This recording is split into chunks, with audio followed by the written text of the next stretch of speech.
And now Tamil Nadu's political drama continues nearly more than 80 hours after the assembly election verdict delivered a rare hung house in the state known for decisive mandates.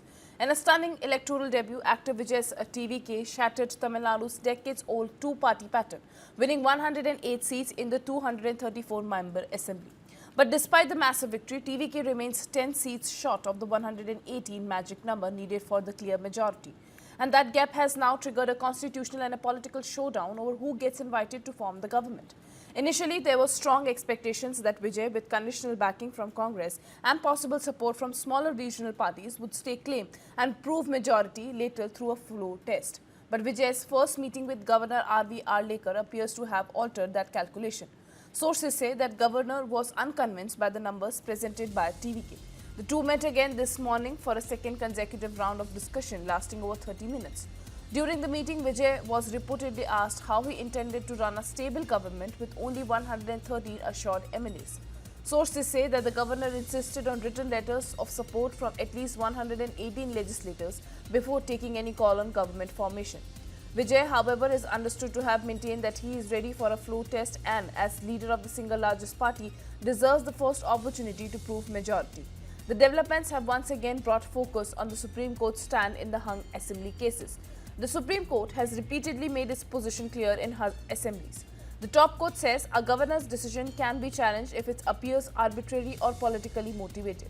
Most importantly, the Supreme Court has consistently maintained that the floor test remains the best and the most democratic way to prove majority.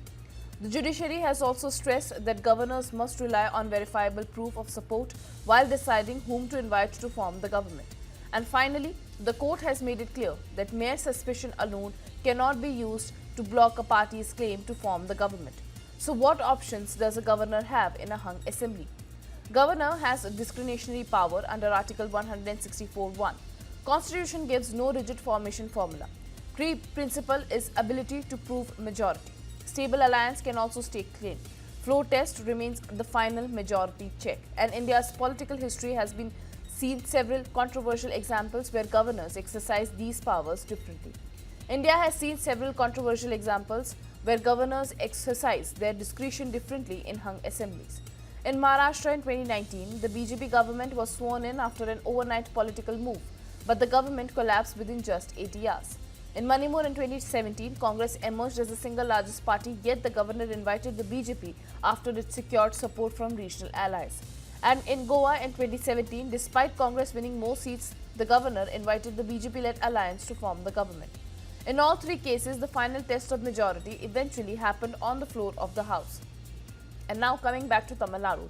Congress's 5 seats keep Vijay in contention for now, while left parties in smaller Tamil outfits could still help TVK cross the halfway mark. If that happens, Vijay could complete the cinema to politics journey once travelled by CN Annadurai, MGR, Jayalalitha and M. Karunanidhi. But the core constitutional question remains unresolved. In a hung assembly, what matters more? Is the mandate of the single largest party enough or need a majority test?